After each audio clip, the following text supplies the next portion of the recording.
नमस्कार विद्यार्थी मित्रांनो, आतापर्यंत आपण 1 मार्क क्वेश्चन्स म्हणजे just like as a objective type questions यांचा विचार आपण प्रत्येक प्रकरण वाईज केला. इव्हन आपण काही प्रश्नांच्या बाबतीमध्ये ॲट रँडम विचार केला की the questions which are based on the different chapters. म्हणजे एकाच चॅप्टरचे क्वेश्चन सोडवण्यापेक्षा एक प्रश्न एका प्रकरणावर तर दुसरा प्रश्न दुसऱ्या प्रकरणावर अशा पद्धतीने आपण सरावही त्या पद्धतीने करून घेतला. आणि हे सगळं तुम्ही करत असाल असं मला खात्री वाटते. आता 2 मार्कच्या क्वेश्चन्स जे आहेत तो म्हणजे question number 2A and question number 2B. 2A मध्ये काय आहे तर in question number 2A we have to complete the activities, any 2 activities. Means this question is of 4 marks. Means when we complete these activities, the activities are given in the question paper, but we have to write this activity in our answer paper. Now, while the writing the activity in question number 2A, the activity also occurs in question number 3A also. These activities of 3 marks. या ॲक्टिव्हिटीकडे आपण जाणार आहोत. पण question number 2A याच्यामध्ये 2 मार्कांच्या activities दिलेल्या असतात. मला 2च activity सोडवायच्या आहेत. म्हणजे बघा, विचार करा की आपल्याला 6-7 प्रकरणं आहेत. त्या 6-7 प्रकरणामधून फक्त आपल्याला 2 ॲक्टिव्हिटी सोडवायच्या आहेत. मग ॲक्टिव्हिटी सोडवणं म्हणजे नेमकं काय? आपल्या डोक्यामध्ये असं असतं की ॲक्टिव्हिटी म्हणजे त्या ठिकाणी दिलेले जे ब्लँक्स आहेत ते फिल करायचे आहेत. चुकीचा समज आहे. ते मुद्दे दिलेले आहेत तुम्हाला आणि मग त्या मुद्द्यांच्या आधारावर तुम्हाला त्या ॲक्टिव्हिटीमध्ये ज्या स्टेप्स दिलेल्या आहेत त्या स्टेप्समधल्या इन बिटवीन द स्टेप्स तुम्हाला लिहायच्या आहेत. म्हणजे इतर ज्या स्टेप्स आहेत त्या तुम्हाला त्या ठिकाणी लिहायच्या आहेत. उदाहरणार्थ, जर समजा 2 मार्कांची ॲक्टिव्हिटी असेल तर साधारण तुम्हाला 4 जागा फिलअप कराव्या लागतील. म्हणजेच काय, 1 ॲन्सर फॉर हाफ मार्क असा त्याचा विचार केलेला आहे. म्हणजे अर्ध्या मार्काची एक फिल इन द ब्लँक्स तुम्हाला त्या ठिकाणी करायची. फिल इन द ब्लँक्स करायची याचा अर्थ त्या ठिकाणी काय ॲन्सर येईल हे लिहायचं आहे. कशाच्या आधारावर तर त्याच्या आधीच्या ज्या स्टेप्स आहेत त्या तुम्हाला सोडवायच्या आहेत, त्या तुम्हाला करायच्या आहेत. आणि ॲक्टिव्हिटीचा सगळ्यात महत्त्वाचा उद्देश असा आहे की activity questions are based on the understanding. Activities या अंडरस्टँडिंगवर आधारित आहेत. म्हणजे तुम्हाला किती समजलेलं आहे, तुम्ही कोणत्या प्रकारे विचार करू शकता आहात, किंवा त्या ॲक्टिव्हिटीमध्ये दिलेले जे मुद्दे आहेत त्या दृष्टीने तुम्ही विचार करू शकतात की नाही हे चेक करण्यासाठी ॲक्टिव्हिटीज आपल्याला सध्या या 2 वर्षामध्ये 3 वर्षामध्ये आपल्याला लिहाव्या लागतात.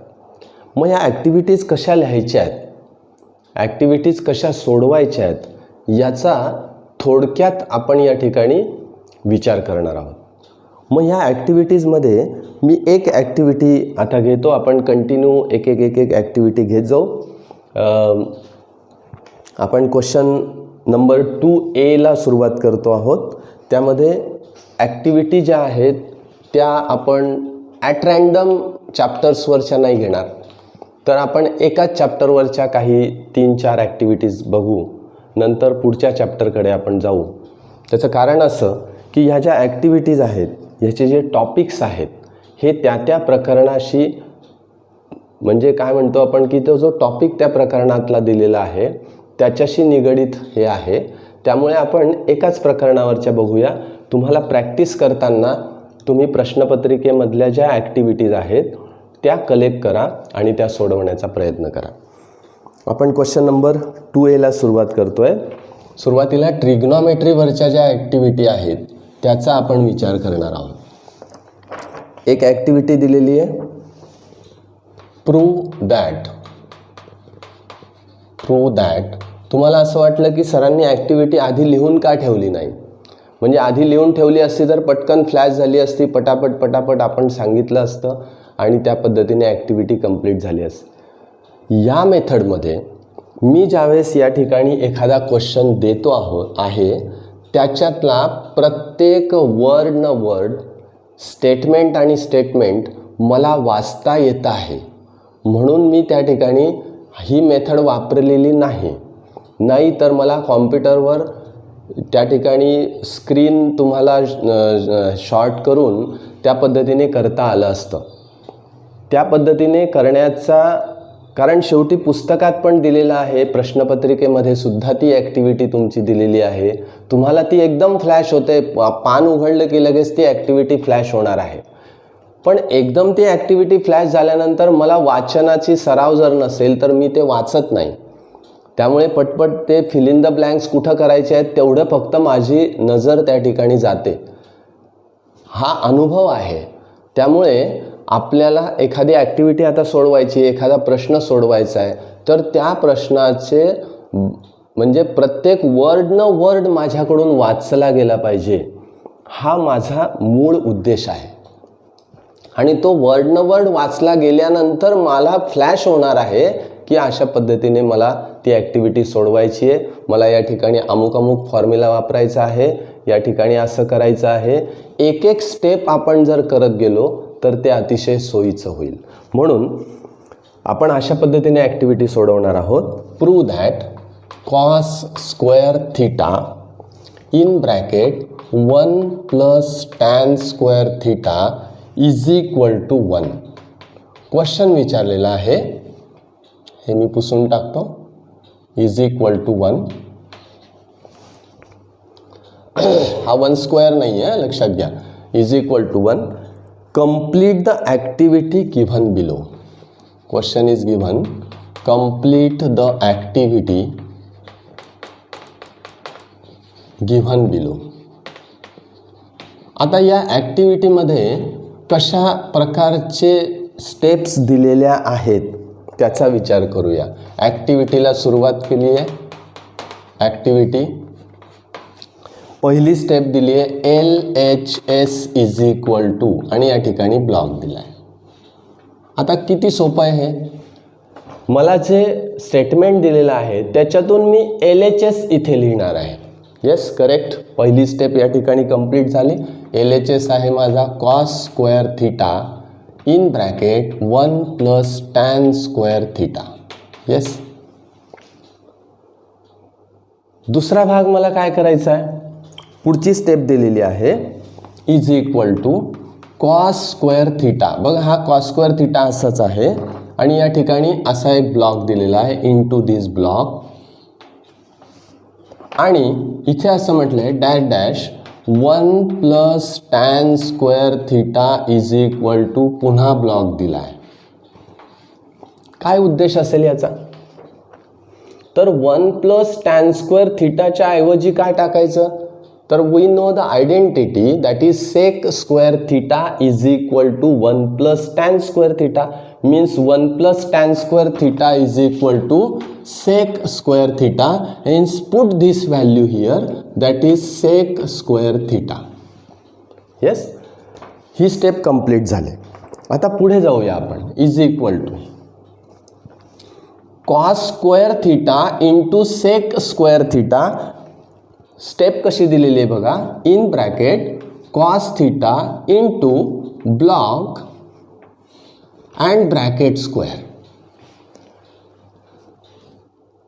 इथे काय करणार आपण, आता इथे मला घातांकाचा नियम वापरावा लागेल. Law of indices. a² into b² is equal to ab bracket square. A B bracket square म्हणजे इथे सेक थीटा येईल. बरेचसे विद्यार्थी इथे सेक स्क्वेअर थीटा असं लिहून टाकतात आणि पुन्हा त्याचा स्क्वेअर होतो, ते आपल्या लक्षात येत नाही. बरोबर, हा मुद्दा या ठिकाणी झाला. आता इज इक्वल टू इथे असं एक स्टेप दिलेली आहे बघा. मी स्टेप तुम्हाला सांगतो. हा जो भाग दिलेला आहे याच्यानंतरची जी स्टेप दिलेली आहे ती दिलेली आहे डायरेक्ट 1 स्क्वेअर. बघा 1 स्क्वेअर आणि पुढे म्हटलंय 1 आणि पुढे म्हटलंय RHS.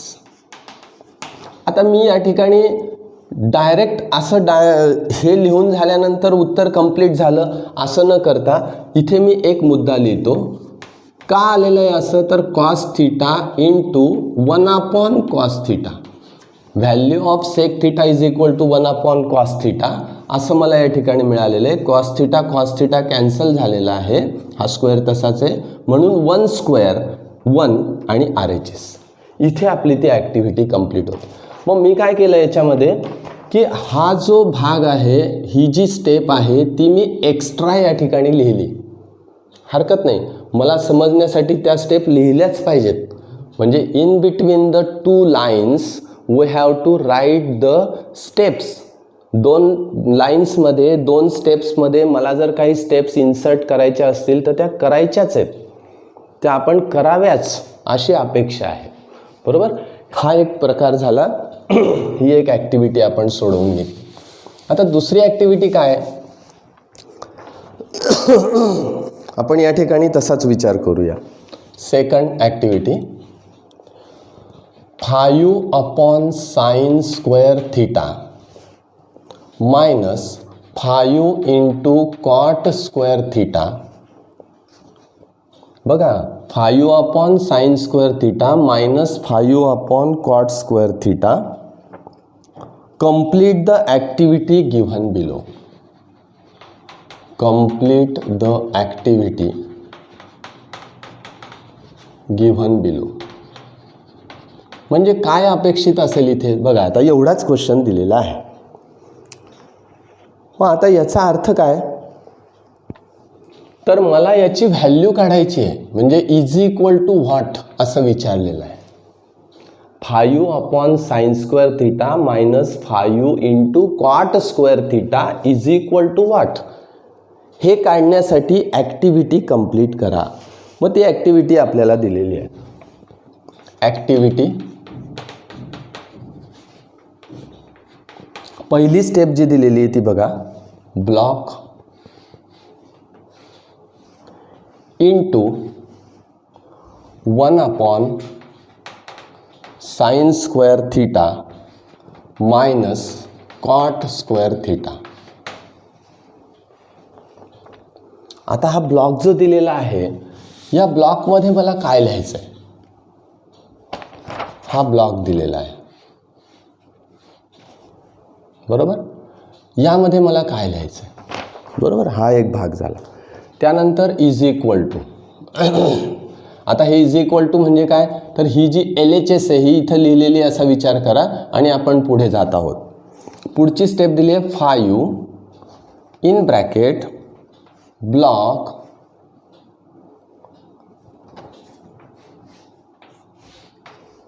Minus cot square theta. आता तुम्ही जर विचार केला आणि इथे म्हटलेलं आहे dash dash 1 sin square theta is equal to block.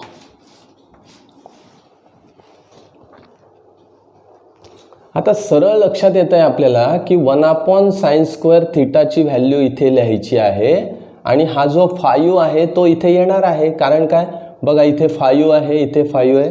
Yes, we must take the 5 as a common from this to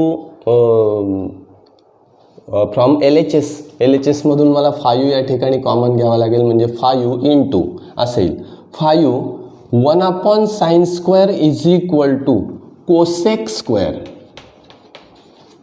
बरोबर, म्हणजे इथे लिहायचं आहे मला कोसेक स्क्वेअर थीटा.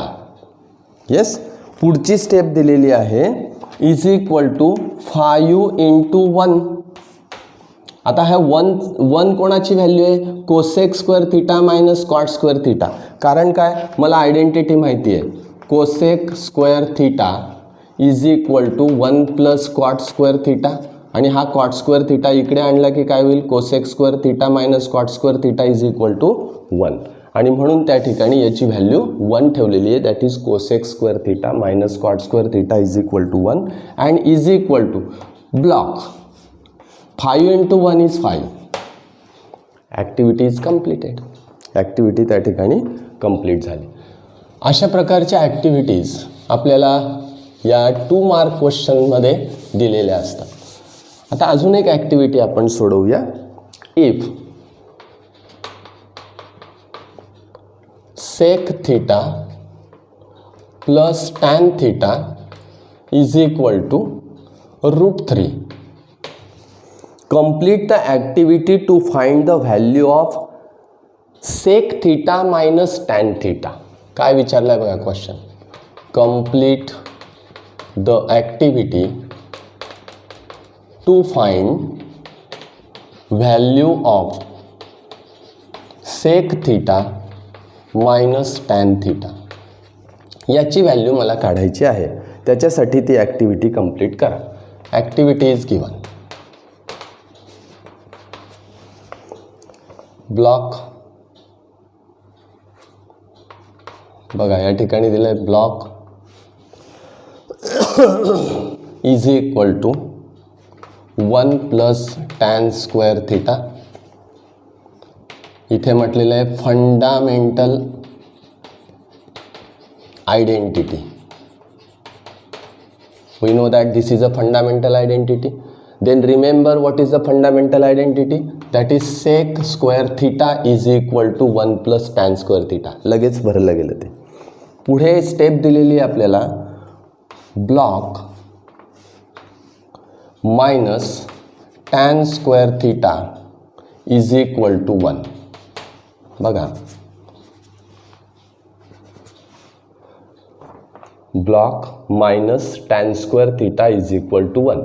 म्हणजे काय करायचं आहे तुम्हाला? या वरच्या स्टेपचा उपयोग करून पुढची स्टेप आणायची आहे किंवा येते. मग वरच्या स्टेपचा उपयोग कसा करणार?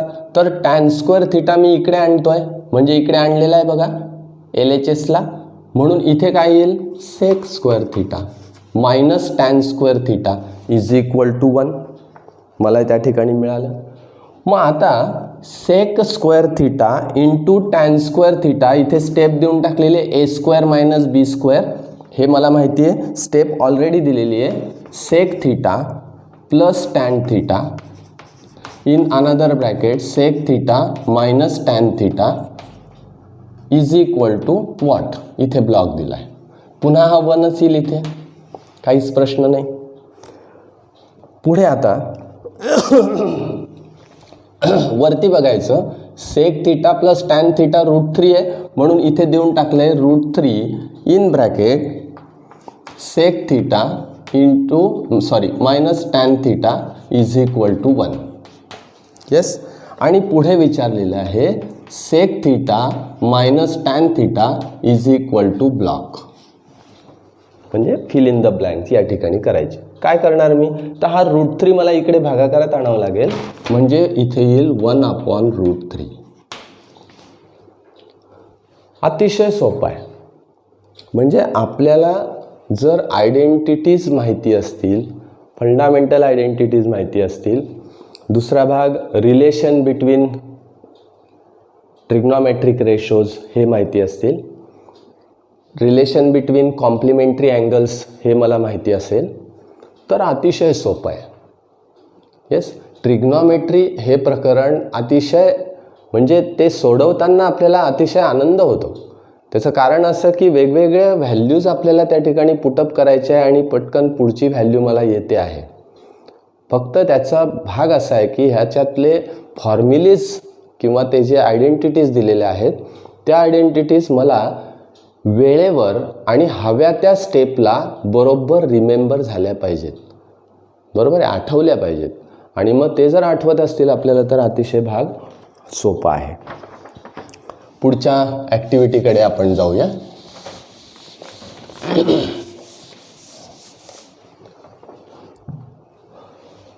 Activity number 4, if tan theta is equal to 9/40,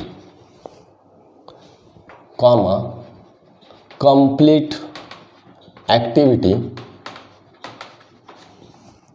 to find value of theta. आता मी ॲक्टिव्हिटी कंप्लीट लिहितो, नंतर आपण विचार करूया. Activity first step is sec square theta is equal to 1 plus block. इथे म्हटलेलं आहे fundamental trigonometric identity, fundamental identities. Yes. आता पुढे म्हटलेलं आहे sec square theta is equal to 1 plus हा जो ब्लॉक आहे याचा स्क्वेअर केला आहे. नंतर sec square theta is equal to 1 plus पुन्हा या ठिकाणी ब्लॉक दिला आहे. पुन्हा इथे दिला आहे sec theta is equal to पुन्हा ब्लॉक दिलेला आहे. आता या स्टेप्सचा विचार करून मी नुसतं फिल इन द ब्लँक्स करणार नाही, तर या स्टेप्सचा विचार करून मला ती ॲक्टिव्हिटी सॉल्व करायची. समजा असा विचार करा की हे क्वेश्चन पेपरमध्ये मला ही ॲक्टिव्हिटी आलेली आहे आणि ही मला सोडवायची आहे या ठिकाणी. मग मी आपला जो ॲन्सर पेपर आहे त्याच्यामध्ये मी ॲक्टिव्हिटी सुरुवात करेल. पहिला भाग मी काय लिहिल तर tan theta is equal to 9/40 given. tan theta is equal to 9/40 dash dash dash given. Yes, हे मला दिलं आहे. बरं, पुढचा आता विचारात घेऊया. हा फंडामेंटल आयडेंटिटी ही स्टेप मला दिलेली आहे, म्हणून इथे मी लिहितो आता we know that sec square theta is equal to 1 plus tan square theta. ही आयडेंटिटी मला माहिती आहे, म्हणून मी सरळ इथे टॅन स्क्वेअर थीटा लिहिला. बघा, ही स्टेप कंप्लीट झाली. पुढे काय म्हटलं त्यांनी, sec square theta is equal to 1 plus हा ब्लॉक आहे त्याचा स्क्वेअर आहे. What is the meaning of this? We must put the value of tan theta from given. गिव्हनवरून मला टॅन थीटाची व्हॅल्यू या ठिकाणी टाकायची आहे असं त्यांनी सुचवलेलं आहे. म्हणून sec square theta is equal to 1 plus 9/40 bracket square. हा ब्लॉक मी या ठिकाणी भरलेला आहे. बघा, या पद्धतीने लिहायचं आहे आपल्याला. येस, ही स्टेप कंप्लीट झाली. आता ह्या स्टेपला मी काय करणार तर 1 प्लस, आता या इथे लिहायचं आहे म्हणजे याचा स्क्वेअर करून मला खाली लिहायचं आहे. Yes, correct. म्हणून याचा स्क्वेअर करायचा is equal to sec square theta is equal to 1 plus याचा स्क्वेअर करायचा 81, याचा स्क्वेअर करायचा किती येईल 1600. येस, हा मी या ठिकाणी लिहिला आहे हा स्क्वेअर. आता इथपर्यंत स्टेप झाली. मग डायरेक्ट सेक थीटा लिहिता येईल का मला? नाही, मला कॅल्क्युलेशन करावं लागेल. मग ते कॅल्क्युलेशन मी खाली करणार. आता बघा 1 प्लस, आता आपल्याला माहिती आहे कशा पद्धतीने करणार. 1600 इंटू 1 तो LCM येईल, plus 81, 1600 plus 81 divided by 1600 is equal to 1681 divided by 1600. This is the value of sec square theta. Yes, आता या स्टेपकडे येऊया आपण. आता ही स्टेप मला लिहायची आहे. मग काय करणार, टेकिंग स्क्वेअर रूट. मी जर स्क्वेअर रूट घेतलं तर मला मिळेल sec theta is equal to 41. This is the square of 41 divided by 40. Yes, आणि हेच मला अपेक्षित आहे. This is the value of sec theta. Yes, आता ही सेक थीटाची व्हॅल्यू मला या ठिकाणी find the value of sec theta.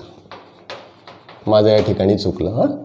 Find the value of sec theta. मला सेक थिटाची व्हॅल्यू या ठिकाणी मिळाली. म्हणजे इथपर्यंत मला स्टेप येईपर्यंत बघा 1 2 3 आणि 4 स्टेप आहेत. माझ्या स्टेप्स किती आहेत? 1 इथून सुरुवात करू आपण. 1 2 3 4 5 6 7 अँड 8. म्हणजे जवळजवळ 7-8 स्टेप मला लिहावे लागतात. म्हणजे इन बिटवीन द स्टेप्स मला त्या स्टेप्स इन्सर्ट करायच्या आहेत. कारण बऱ्याच वेळा डायरेक्ट आपल्याला लिहिता येत नाही. इथेही बेरीज केल्यानंतर डायरेक्ट कसं काय सेकची व्हॅल्यू काढणार, हो की नाही? त्यामुळे आपल्याला ह्या स्टेप्स लिहिणं अपेक्षित आहे. म्हणजे अशा पद्धतीने बोर्डाने विचार केलेला आहे की या स्टेप्स त्यांनी लिहाव्यात या ॲक्टिव्हिटीमध्ये.